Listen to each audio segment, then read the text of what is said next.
মুখে বল আমার মুখের দিকে তাকিয়ে থেকে কি দেখছো এটা করবে নাকি ঠিক আছে আবার আমার জীবন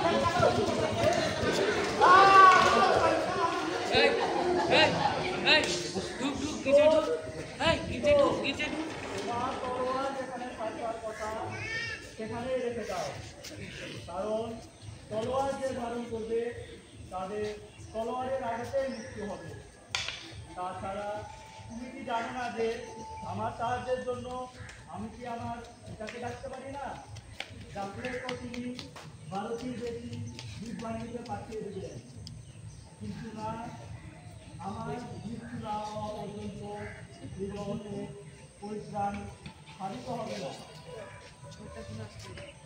দেখো দেখো দেখো দেখো আমার কাজ আমার দেখে রয়ে গেছে দেখো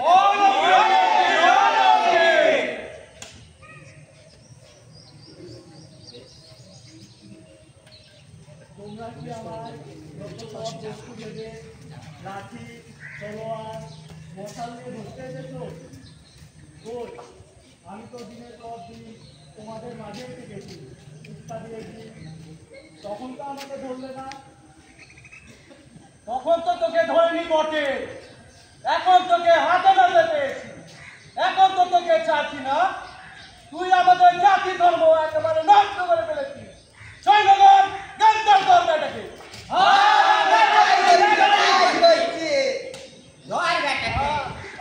এর হাতটা এমন ভাবে বেঁধে দিচ্ছি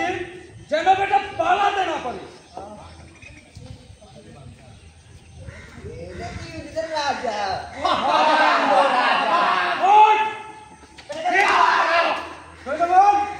এখন তাকে মহান শাসন করলাম নিয়ে যাবো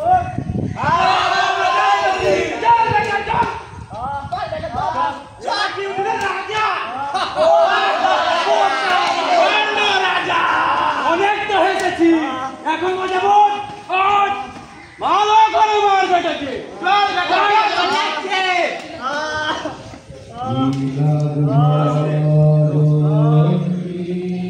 হাঁটতে পারছিস না নাকি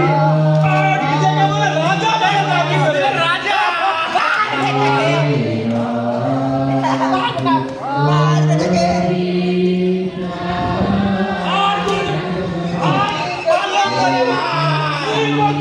তোরা কেন